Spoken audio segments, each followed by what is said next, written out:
Everything begins with your mindset. If you think I can't raise my prices, or if you walk around and say, I can't hire anybody, you can't get good people. If you think that, that's what you're going to get. You get what you look for. Less stress, more time, more money. Welcome to the Cash Flow Contractor Deep Dive. Hey, Khalil. Hey, Martin. Guess how much I deadlifted this morning? Deadlifted. I think you're at 315. 305. That's a. So I expect more out of you. Is basically what I'm well, saying. I expect more too, but the weights are.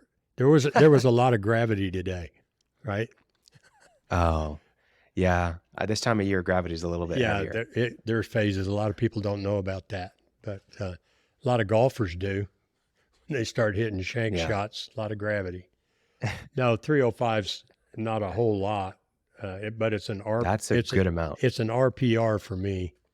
I don't know many people your age that are deadlifting 305. Just saying. Well, but yeah, I call it a recent personal record because I don't like to compare myself to when I was 30. And I don't remember, but I remember I used to warm up with 315. But I'm happy. I'll be 71 tomorrow. So I know. I was about to say happy birthday. Within a day or so. So yeah, I was real proud of that. Yeah. I've been working hard to do it. And you're picking it up and is it going to go? And then you got to think about your lower back and you say, well, you either go for it or you don't. And then it goes up and you go, I'll be damned. Anyway, didn't mean to use foul language. What's your workout setup? Like you've got a trainer or you're at a gym? How does that work? I'm at a gym and my trainer actually left. I don't know if you knew that. Josh left. He still owns the gym, but he's doing some other things. So I have an app and they prepare my workouts. I don't like to have to think about what I'm going to do. I want to go in there and do it. And I like the app. What app are you using?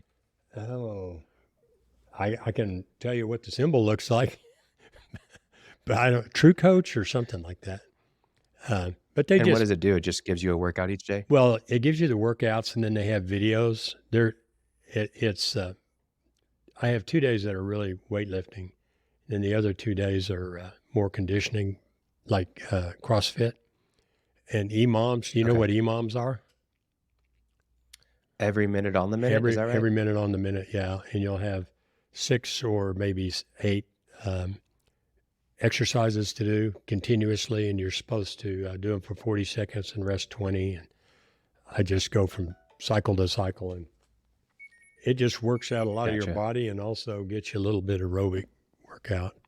So yeah. And what is your gym membership cost? Because it's like a CrossFit gym, is that right? Yeah, it's $199 a month.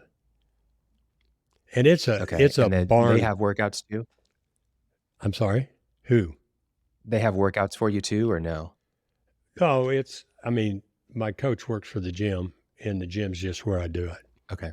But it's gotcha. There's not a machine in the place.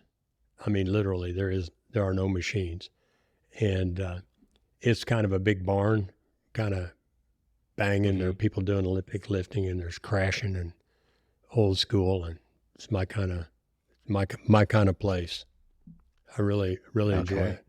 And I tell you, for people who, a lot of our listeners do work out, and a lot don't. But even if you don't go kill yourself, I used to think you had to kill yourself when you went in the gym or rode a bike, or if you weren't completely wasted, you didn't work hard. But going to the gym regularly, there's an element, I'll call it pride, or self-confidence or something that, hey, I'm doing this, even if it was a disappointing workout, or like only getting 305 instead of 315. Thank you for reminding me, Khalil. But I will. I'll let you know when it happens. You'll get there. Yeah, there's just... Well, I agree. I think for myself, perfect example. I'm still young, and I definitely prioritized good things in my life, work, family, friendships, things like that. But definitely let myself go working out wise. I weighed in 2 weeks ago at 206 point something, You weigh most I've ever weighed 206? in my life. I Really? know it doesn't, every time I tell someone that, they're like, you do not look No, 206, you do not. but, There's good 206 but and I, there's not good 206. I would, I think I'm on the bad spectrum of that. Anyways, I, most of her weight in my life. And I was like shocked when I saw it because I hadn't weighed myself in forever. And I was like, this can't happen. So yeah, I'm up to this morning 200. So lost 6 pounds in 2 weeks, but intermittent fasting and going to the gym every day. And I'm not going to the gym. I don't have time.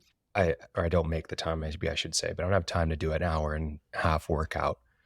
But I just set a timer. I go in for 45 minutes and like 20 minutes, 25 minutes roughly is only in the sauna. I'm just going to decompress, clear my head, not think about anything.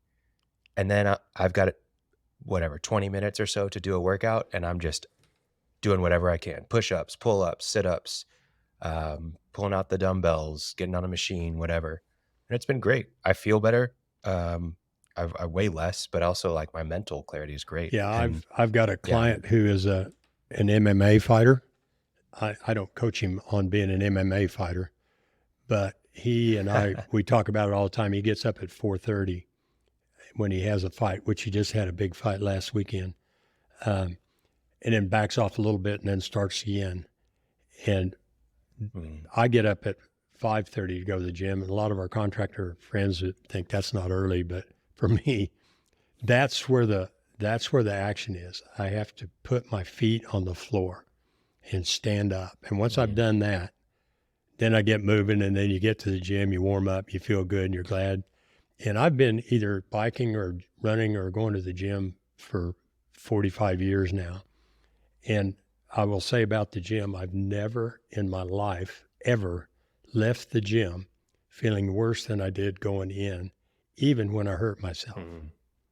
There's just a sense of anyway, it's things can be going bad at work or just all kinds of problems, but that's something that's positive. I did it, So, and yeah, I totally agree. And I think there's times where I'm stressed out about work, big projects running behind or whatever. And I think, oh, I got to put more time in. But every time that I've been in that situation and I take a break and I go on a run or I go to the gym, I can step back with so much more right, clarity, so right. much more motivation, and actually get something done. And that wasn't necessarily what we were going to talk about today, but people who listen to us used to spin in the winter when I was biking. I biked pretty seriously for 15 years, bicycle. But in the winter, to stay current, we go to this spin either 3 or 4 times a week. And there were a group of us in there who all knew each other, been going a long time, and then new people would come in. And they would, I just know because it's true of me too, that intimidated, not because we're imposing, but I don't know what I'm doing. These guys are all real good. If they just knew what we really thought was, matter of fact, we'd tell them, thanks for coming, come back. First time you go to a spin class, don't put any tension on, just put your feet on the floor, just get here and get to be part of it and gradually do it and your life will change. And that so if you see somebody that's obviously very overweight walking in the neighborhood, I'm thinking, yeah, I don't want to stop them, but I'm thinking, get it. Yeah, you're doing it. Let's go. Just, I feel thrilled for them. And so anybody that's on the cusp but thinking I don't look good in workout stuff or whatever the reason is for not going, just start and don't put any weight on the bar. Yeah. Don't put any tension on the spin bike. Just get in the habit of going and your life will change. It will, absolutely. And I think that it's, as a business owner, it's stressful. It feels like everything's on your shoulders. And at times there's things that you can't control that you want to control, but you can absolutely control working out. Right. You can control showing up to the gym. Right. And even just getting some control in the midst of a situation where you don't have as much control or it's very difficult to have control makes you feel better and allows you to approach problems differently, in my opinion. So, no, really good stuff. We didn't plan on talking about that, No, but there's 10 we minutes of have it. to revisit weight real quickly here, though. Okay, go ahead. I weighed 200 even this morning when I was biking. Wow, me and you both. Yeah, Look there at you that. go. We're simpatico on the podcast scene. When I was biking, I weighed 175, and Yeah. you know, at the time I thought, oh, I got to lose weight. I mean, it's weird how your brain works. You know, it's also why you need to have good books in your business, and so that you can look back at the end of the year and say, hey, it has changed. But that's 25 pounds, and I could tell because people would ask me if I was all right. You know, are you feeling okay? Yeah. Man, what's going on? Got cancer? You know, no, I'm just riding my bike a lot. But oblivious to it. And now I'm 200 and think, well, I weigh too much, or it doesn't matter what I think, but I'm not really worrying about it. But that's the change that comes over you. Try to eat well. Well, our 200s look different because I'm 5'11 and you're 6'2. No, So I don't know what it's a I little am. more spread out. I used to be, but I'm Yeah. not anymore. So I wanted to talk about something today, Okay. and it kind of touches on like low-level labor, kind of that entry level, probably where you have the most turnover, probably a lot of people that didn't graduate, even high school maybe have a criminal history, or maybe they're still in high school or, you know, right out of high school. They get out of homeroom to go vote. I had a guy when I was in high school got out of homeroom to go vote, and that's when the voting age was 21. Had to have a pass from the principal. That's great. Well, obviously there's huge challenges with that that demographic in terms of hiring, and you got to figure out a way to make it work. And I heard two things this past week that I thought were really great. One of them was from the My First Million podcast. Have I ever talked to you about that one? No, what?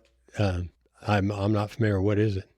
So My First Million is Sean Puri. He's tech guy, has sold a startup unicorn or something like that, you know, multimillionaire.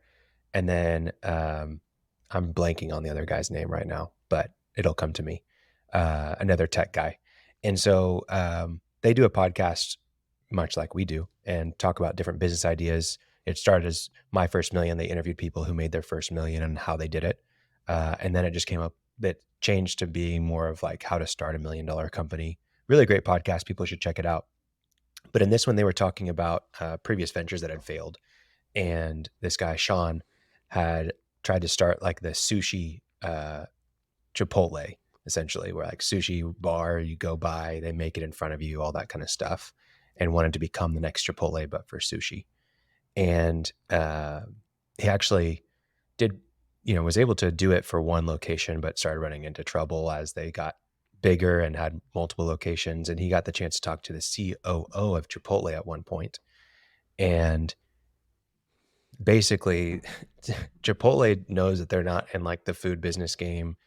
Like the whole thing that they're about is trying to maximize the retention and user experience capabilities of a $9 an hour employee. Like they are in a labor game. That's the name of the game for them. The system will work, but they need to find the people that can run the system and will keep running the system without the turnover. And so it's just a really interesting thing to think about, that they're not thinking in terms of operations. They're not thinking in terms of systems or whatever. They're thinking about the labor entirely. That's all they're focused on. And one thing from that I thought was interesting was how they incentivize. And it really starts with that middle management of how they incentivize those middle management people.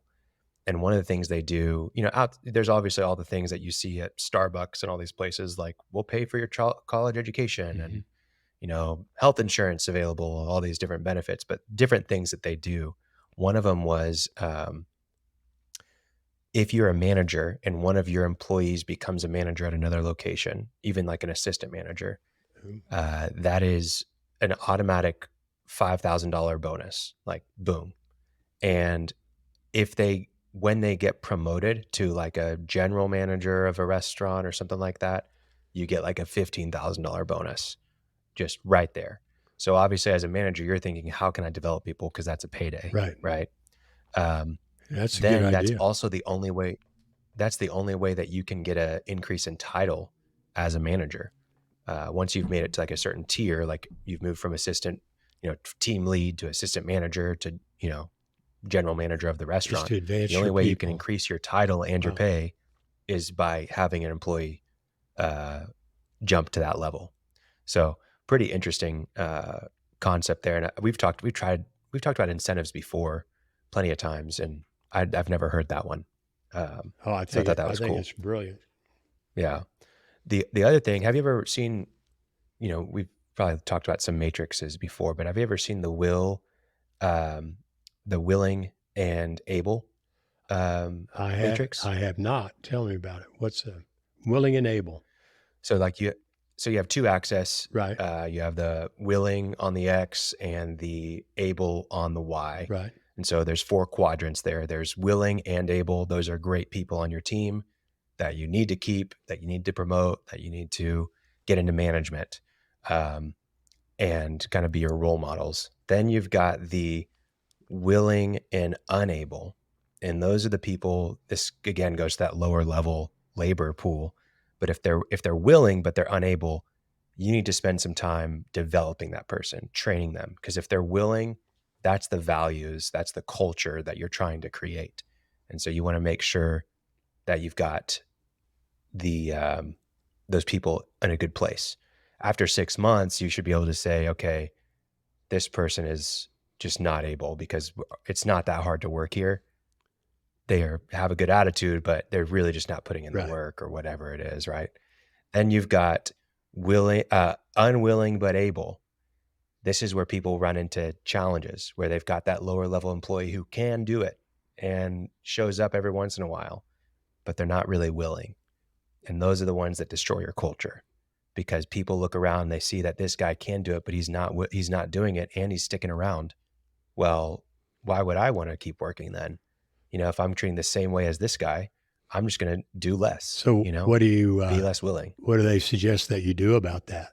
Get rid of them. Out. Yeah. And Out. well, what do you immediately? That is a consistent problem.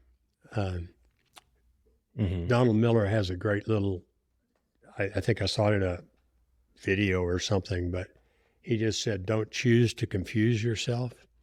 He said, write out this sentence. The unfortunate thing about blank is blank. Therefore, I must blank. Because perhaps some listeners don't have trouble letting people go. Most of the people I work with do. Even Berkshire Hathaway, what's his name? Head guy. Who is it? The richest man in the world. Warren Buffett? Warren Buffett, yeah.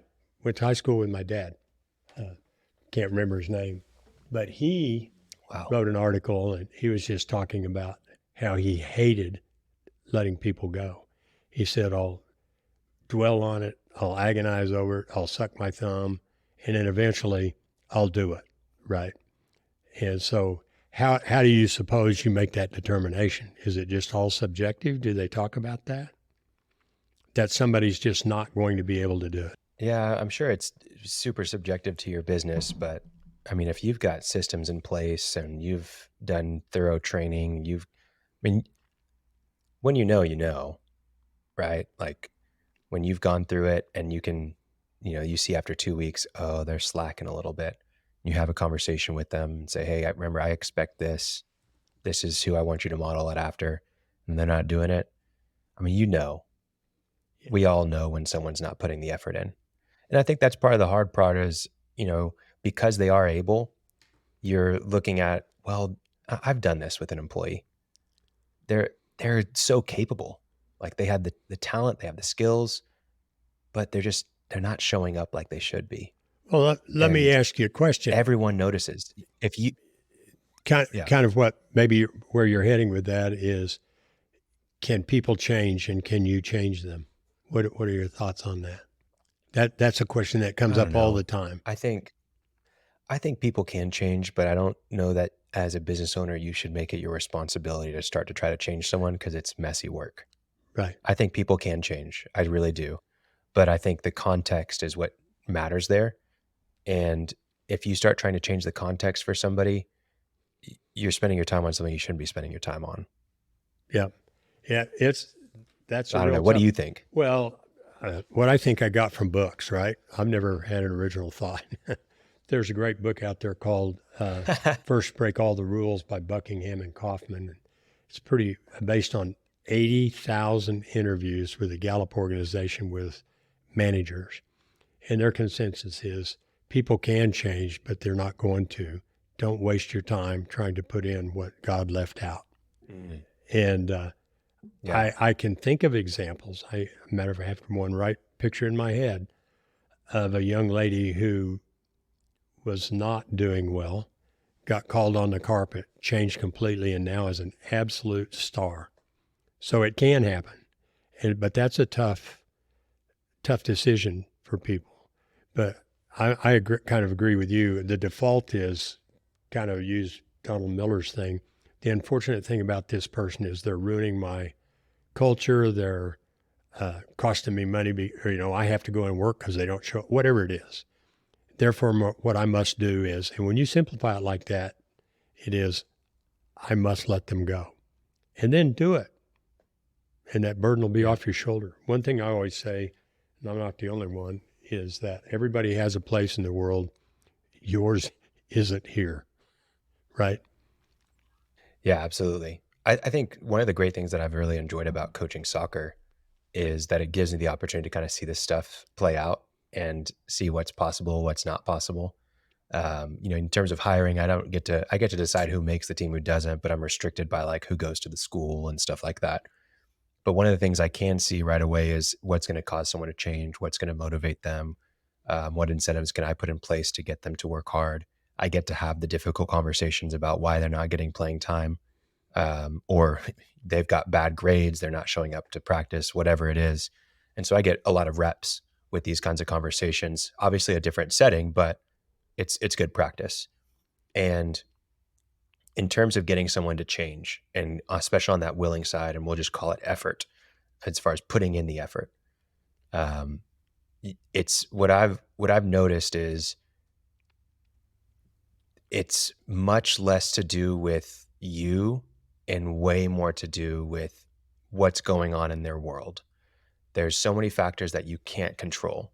And I think that's where you run into challenges as a business owner trying to keep this person around and help them, or their value, that you see the potential value they can bring to your team if they would just do X, or if they just put in that effort. And the reality is there's so many things that you can't control to make them have that effort. I can talk to them about playing time. I can try to punish them with consequences. But at the end of the day, there's just something going on at home. There's something going on in their own world that I have no influence over. And at the same time, it's pretty consistent that if they're not going to give effort on day one, then there's probably nothing going to change that to get them effort on day 10 or day 100. It's the people that work hard. The people that don't. Right. And yeah, they may be talented, but there's no quicker way for me to hurt our team than by letting someone who doesn't put the work in start the game. Right. Everyone's upset. They don't feel like they were a part of it. It's like that movie Miracle. Do you remember that? No. Where the guy comes in, it was the hockey movie, based on true story of the 1980 Olympic hockey team. Oh yeah, I Where the watched guy that game comes in, live, but I don't remember the movie. Oh, yeah, the guy with the Well, American basically, flag they on go his through back. this crazy training camp. They go through the crazy training camp and it's brutal. Like, everyone busted their ass for months to be able to be a part of this team. And then this hot shot comes in last minute to join the team, and everyone's pissed. Like, he didn't go didn't through what earn he had to it. go through. Right. And they get the coach to take him off the team, and he's off the team. And so just I think it's the same thing. Like, the team recognizes when someone's unfairly given opportunity, you know? Yes, sir. Well, I don't know. I've told you about some of the things I've been working on this week with clients. Things tend to run in themes around here. What's the theme this week? Well, pricing. I had 3 clients come in and got a new client, remain unnamed, but they've been around a long time. They said, but nowadays we're just not making any money. And so we started, talking about, they don't have good books at this point, but they have knowledge. So we started talking about things and this issue and that issue. And I said, well, all of those issues are because you're losing money. End of discussion. Well, we can't raise our prices. I said, really? I had a prospect who's not a client come in here one day and said, hell, I can go broke on the beach. Say, I can sit in a lawn chair on the beach with my toes in the water and go broke, and I'll go broke at 0, right? Or I can stay working my butt off for a year, lose $500,000 and go broke, and they take my house, which probably won't do, but you get the point. So you reach a point where you say, I've got to do something about this. And the first thing that we've talked with all 3 this week is that idea of a statement that says, I can't raise my prices. Well, that's your head trash. And I looked at a review on one of it was a favorable review, and it said, these guys were absolutely fantastic. I had one company come out and they wanted $30,000 and they wanted me to do all this stuff, do the job. And I found these guys and they did it for $1,200. Okay. What's the first thing that runs through your mind? I didn't take the $30,000 job. These guys did it for $1,200. Well, probably different scope. I mean, I'm going to guess, but I'm also going to say, if that's true, you could have been the low bidder at $29,000, right? I started thinking like that and said, well, you have to decide that if I'm going to go broke, I'm going to do it on the beach. I'm going to quit this. I'm going to go out there and sit on the beach and just go to 0, right? Run up credit card debt maybe. But if I'm going to stay in this, I'm going to make it work. And that requires the unfortunate thing about blank is blank, therefore I must blank. The unfortunate thing about the way I bid jobs is that I'm persistently losing money, therefore I must do, and there are really 2 things, raise my prices or lower my costs, or preferably you do both. And it's kind of been an eye-opener to them, but as just in brief conversations, it goes back to what's the source of somebody who's losing money, and it's almost always the same. It's their head trash. I can't charge this much. So, well, had a client in Virginia send me a bid. We've been talking about how to bid, and I want to talk a few points about that too. But he does roof repairs slate roofs. He'll probably listen to this. I won't use his name, but he sent me, we talked about raising prices and making it where you are absolutely making money, and you make enough money that you still make money even if you mess up a little bit. And he sent me a quote, and he had sent, text. And he had sent the quote to the customer, and he sent a text that said, hey, I'm just following up on that bid. Any questions? The guy answers, he says, you're more than twice the other guy. And then my client's question to me was, should I respond to anything? And I said, there might be another coach out there with some kind of great answer, but my answer was no. Number one, you don't know that you really were twice. People say that kind of stuff all the time. And second, you don't ever want to be in a position of talking somebody into the bid. So where did he go wrong? And the answer to that's in 2 places. If you're going to charge more than the competition, you have to give people a reason other than price to buy from you. So we start looking at what is that. And it's the way we can do a whole episode on that, and I think we should. But it's, you take your insurance certificates, you take your testimonials, you spend time with them, you show them what you're going to do, you bring a positioning document that we've talked about before, you're polite, you look good, you demonstrate that at that point.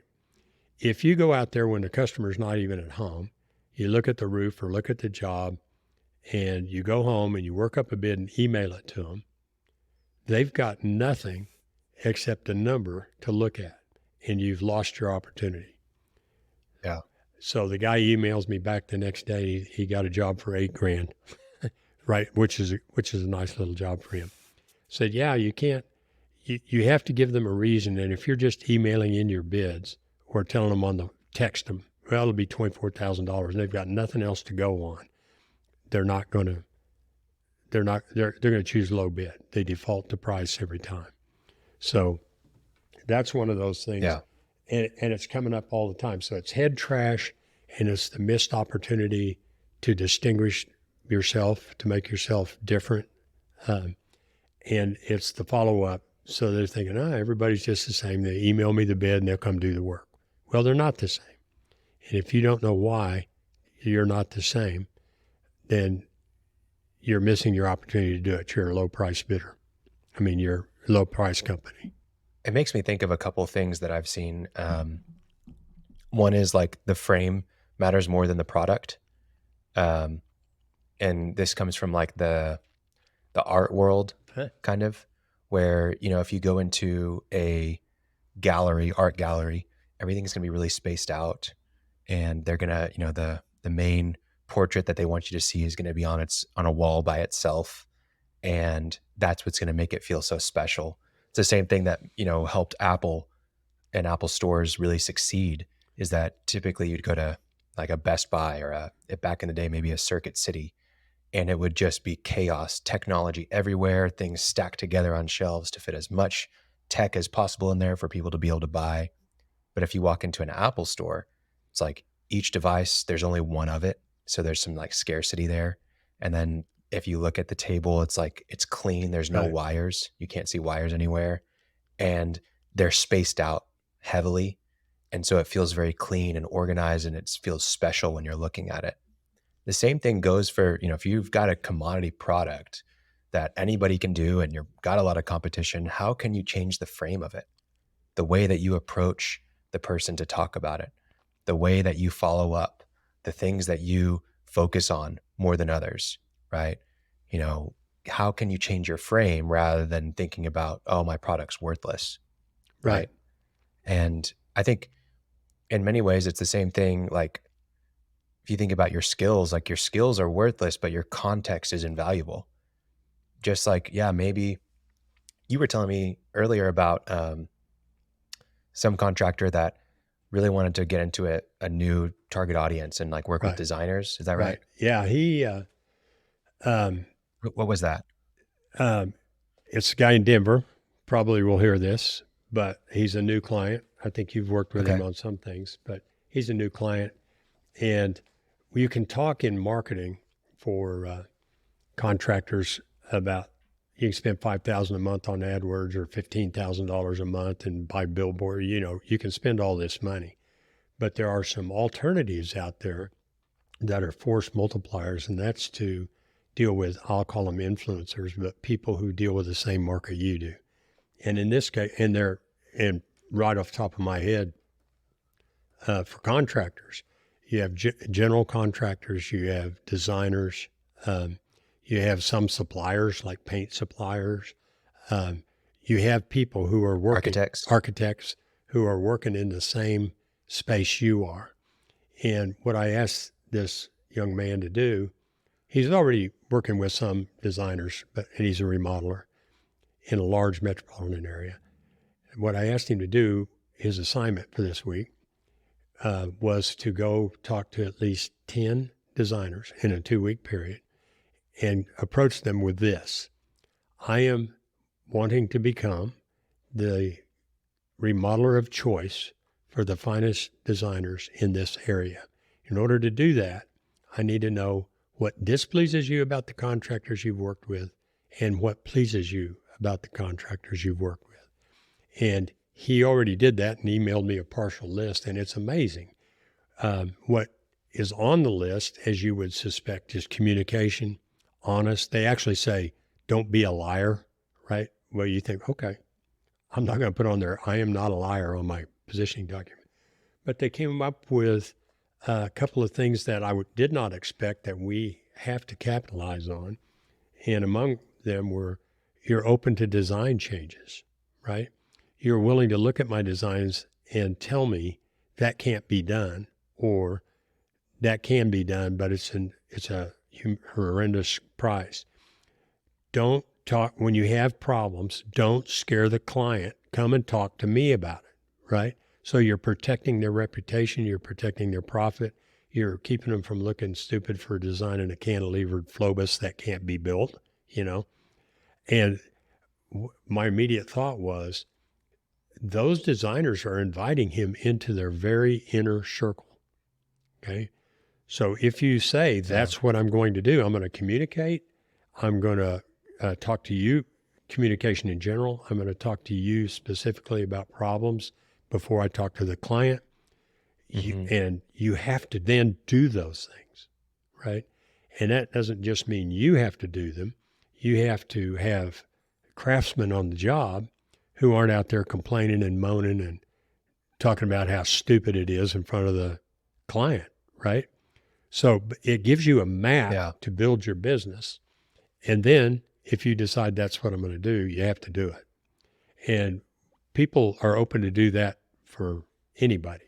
With the architects as suppliers, designers, maybe builders, if you want to work for builders or want to be a preferred vendor for builders or general contractors, take that time to say, hey, look, I want to be everybody's first choice. What do I have to look like to do that? If you successfully distinguish yourself in all those categories that will come up from having asked, they're not going to leave you for $1, right? You think about the issues you have as a contractor. I would say that's Go ahead. Yeah, I would say that's I call them people of trust for your end consumer, right? So if the homeowner you're working with, or maybe the developer that you're working with, or the GC, everyone's got a person of trust. It's their word of mouth network, right? And if you can think of the entire process from start to finish of where the end consumer or your customers, the process they go through, think of yourself downstream and think of what's upstream. So we've already mentioned some of them, but it is the architect, it is the designer, it is the GC, it is the insurance agent or the real estate agent. There's someone upstream that's a person of trust. And if you can figure out how to serve that person of trust to keep them as a person of trust, to amplify their trust with their customers and consumers and make them feel good about referring you and passing work along to you and whatever, you're going to be so much better off than trying to do, ad campaigns on Facebook, trying to get people to click and all this kind of stuff. Word of mouth is by far the biggest source of business. So just try to amplify that by finding people that will give you more word of mouth and have a trustworthy voice in your customer's ear. Yeah. Having said that, you're not suggesting that we let people off the hook. They need a good website, right? This day and age. No, they need it. There's certain things that are table stakes, right? You've got to, at a certain level, you've got to have at least a name for your business, right? But you've got to have certain things in place, and you're going to get business through those. Yeah, you should be doing something on Facebook if that's a good channel for you. You should be doing something on Google My Business if that's a channel for you. Those things really do matter. But at the end of the day, one of the best channels that you can focus on for your business is just use the people of trust in your customer's ear that talking to the same understand audience. them, help them win, and they'll help you win. Yeah. I think the point I like to make to people is, let's exhaust the low-hanging fruit, hate the cliche, but of force multipliers. I'd rather talk to 5 designers and get 25 jobs than talk to 200 bids to get 25 jobs, right? And you get to know them, you become trusted, you understand what they want that maybe they haven't articulated, and you get better and better at it. And that costs you a lot less than $15,000 a month for a television campaign. Not saying that at some point you don't need to do television, but it's the low-hanging fruit. And so that's thinking, who are those force multipliers for you?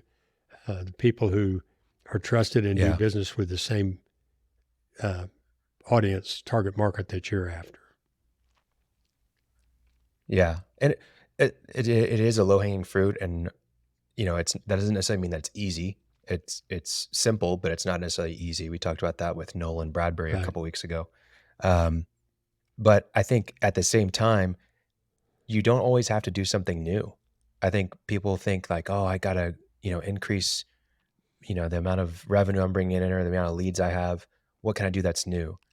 I mean, first, can you just optimize what you've already done? Right. If you've got a really good channel that's been working for you and gotten you to this point, can you double down on it?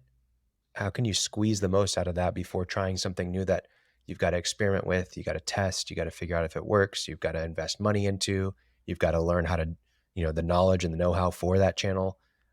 It's usually just not as efficient as going for the low-hanging fruit and optimizing what you've already got in place.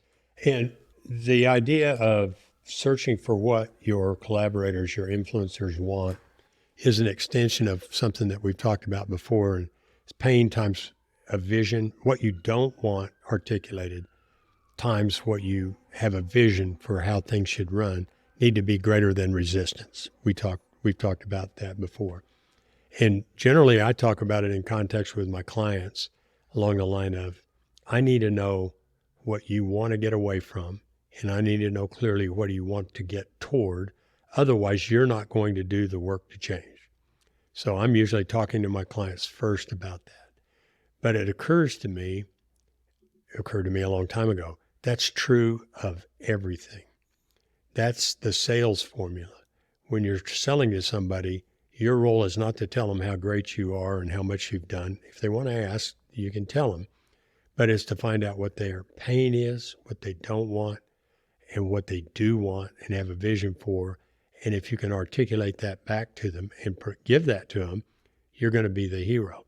So it's true of the owner, it's true of the customer, it's true of the people who work for you.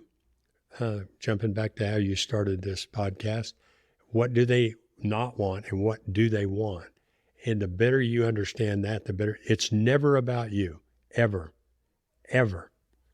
And it just works out that if you provide for others, it'll come back at you in a tidal wave.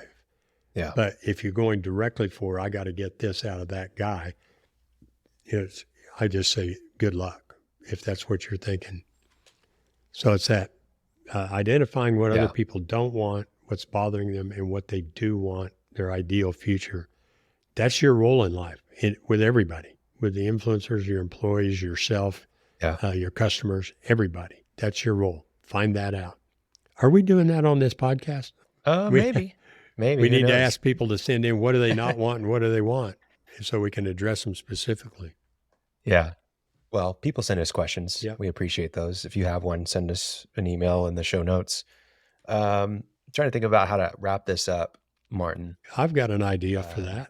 Okay, what's that? That everything begins with your mindset.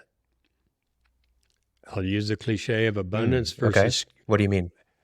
That if it sounds so cliche, but it's, where there's a cliche, there's a reason, right?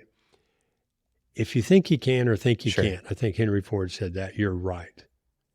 And if you think I can't raise my prices, or if you walk around and say, I can't hire anybody, you can't get good people, millennials don't work, right? You're a millennial, Khalil. I don't know anybody works as hard as you and my daughter Katie work. If you think that, that's what you're going to get. You get what you look for, even if you're looking for it subconsciously. So there comes, what's the trigger that causes you to change your mindset? And I've used this before. It came from Jim Rohn. He says disgust is such a powerful word. It kind of has a negative denotation, but the connotation is, I'm sick and tired of this. And that sick and tired of it is the point where you realize, hey, I've lost money this year. I am paying people to do their jobs. I can go broke on the beach. I am not going to do that anymore. And that gives you the power within yourself, even if you don't feel confident about it, to go in and raise your prices, to take the extra steps to say, well, I need to meet with you. I'm not going to drive by your place and mail you in a bid for your roof because I have no opportunity to show who I am. Yeah, but I'll lose that sale. Is that right? You'll lose that sale and you'll lose less money because you didn't do that job for a loss, right? So it's your mindset is everything. And I got to say that probably every client I've ever had came to me because they'd reached some epiphany in mindset. I don't know how to do this. I had a man yesterday say, I have to humble myself. I have to realize it and humble myself and ask for help. And I said, okay, but humble, it's kind of a strong word. I hope it's not humbling to ask for help because we can't do everything. But something has to spark that. And just the use of that word humble kind of implies there was a mind block in there about maybe pride, or not pride, not arrogant pride anyway, but this idea that I'm the owner, I'm the boss, everybody looks to me, I should be able to do everything. Well, you can't. And even if you could, it wouldn't be the best use of your time to do everything. And even if you could, I'm quite certain there are professionals in specific areas that can do it much better than you can. Right? So, but that idea that I'm humbling myself if I ask for help. I love this guy. Don't read me wrong. But that's kind of shows you a mindset. Says, no, it makes great sense. It's smart to ask for help. And I think probably every client I've ever had has reached that point, or otherwise I wouldn't have been talking to him. Yeah. It's interesting how I can do it all is actually a limiting belief. Yeah. Yep. It's crazy how that works. No, it's really good. I think, something that there's I forget what it's called, but it's a handbook for how to deal with the devil or something like that. I don't know if you know yes, I know you do, the story of Jesus in the desert for 40 days, being tempted by the devil. And there's a guy, a monk from, I don't know, the 10th century or something like that, went out into Egypt and, was tempted by the devil, basically did the same exercise as Jesus. And he wrote down all the lies that he faced out there. And then he, like, I'm not a good husband, or even lies like, oh, I deserve a better wife, or, things, whatever it was that he was going through in his life and that he was being tempted with. And then he created a handbook for himself of how to combat those lies.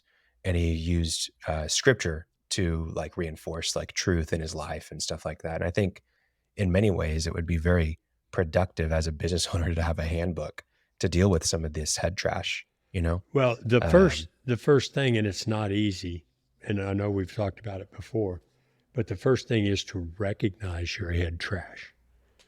It's to recognize it. Yeah. And as we've said before, 95% of what we do is in our subconscious, and we don't even realize we're controlling ourselves with our subconscious beliefs and thoughts. If you can make them visible, such as millennials don't like to work. Well, is that true? Hell no, it's not true. There's some knuckleheads out there that are getting a lot of press, but there are a lot of millennials that work their tails off. Yeah. Right? And so you go, well, maybe we can. And if you have that positive attitude and you're talking to a millennial, you might be able to hire somebody. Yeah, absolutely. With this like with lies in general, they are deceptive ideas that play to disordered desires in a normalized society. So for example, millennials just don't want to work. That is a deceptive idea, but it's playing to my disordered desire of, oh, well, now I have an excuse now that I don't have to go and find someone, or, and that idea is then normalized. Everyone else is saying it. And so you believe it. And now you're in this place where you don't believe anybody's going to work and there's nothing you can do to solve it. There's a whole lot of normalized beliefs right now that aren't true. Just, oh yeah, in my opinion. Oh yeah, everywhere. They're all around you. And that's why it's important to know truth, to have an objective truth. It goes back to rules are all around us, right? You gotta pay your bills on time. You gotta follow the speed limit. You gotta park in certain spots. There's rules that, most people want to follow in life, and they do just because it's a rule. We're taught that you follow the rules. But why not create rules in your life for yourself to follow? Like, how can we leverage that behavior of, oh, we follow rules, or I like to follow the rules, or I want to follow the rules? Okay, well then why not create rules for yourself? And I heard a really good one recently that I would love to implement, but it's very difficult when you run a remote company. This guy made a rule that he never says yes on a phone call to someone pitching him something, to someone asking him for a favor. He never says yes on the phone. He only says yes in person. And so if somebody pitches him, said, I want to think about that a little bit. Why don't we have a meeting about it? And what that does is it keeps his to-do list much more focused and less at the whim of whoever's giving him a phone call. But it also gives him time to think and to really make a good decision, a wise and discerning decision. So I'm going to whenever he's in start front of somebody. talking to vendors in Paris, because that way I can get a trip to France before I say yes. Hey, it's a good idea. I only say yes when I am at a resort. So if you want to take me out. Well, ask me about, I've been doing a little research because I think about other things, but along the lines of truth and common truths and so on. Okay. Ask me if I discovered anything this week. Did you discover anything about truth this week, Martin? Hey, I'm glad you asked, just listening to some stuff about climate change. I don't want to go all into climate change. It certainly is changing, but lots of platitudes out there. But matter of fact, I asked ChatGPT because I'd read it somewhere. I said, what has happened to the CO2 emissions in the United States since 1990? And ChatGPT came back with it's gone up because of all this stuff, Well, I had the opportunity to correct ChatGPT because I looked it up. Tell me. In 1990, the CO2 emissions in the United States were about 4.8 million kilotons. That's a lot. Okay. In 2020, the total CO2 emissions in the United States were 4.3 mega kilotons. That's less. That's not per capita. If you did per capita, you have more people that go down per capita. No, that's the total emissions. They're that's just talk CO2. And in that same time period, our economy has increased 500%. Source, EPA.gov. Wow. And there are other sources out there. That's a truth, but that's not what people would think if you just ask them. Sure. Right? Now, did I take us completely off topic? I just want to talk about there are things out there. When you say know the truth, people say, well, truth can be what you want it to be. And, there's some things that are behavioral. Physics, There's some real truths there. But it's don't accept it, don't have that mindset of, yeah. It's like, let me look that up. And I didn't look it up on some radical flat earth website, EPA.gov. Look it up. So how's that for ending a podcast on business, right? I think it's good. I didn't realize, I didn't think that we'd be taken all the way to flat earth, but no, this is good. Man, Martin, thanks for doing an improv session. Hopefully it's valuable for our listeners. Everyone listening to the Cash Flow Contractor, thank you for your time and attention. Check out our show notes for a few different resources, but also for a way to get in contact with us. Like, subscribe, follow, do all the things on social media, YouTube especially. We got a lot of great content there and trying to grow that channel. So we appreciate you giving us your energy. And we will see you on the next episode. And welcome any questions. Welcome any questions. Thanks, Martin. Thanks for listening to The Cashflow Contractor. Check out our website in the show notes or visit thecashflowcontractor.com.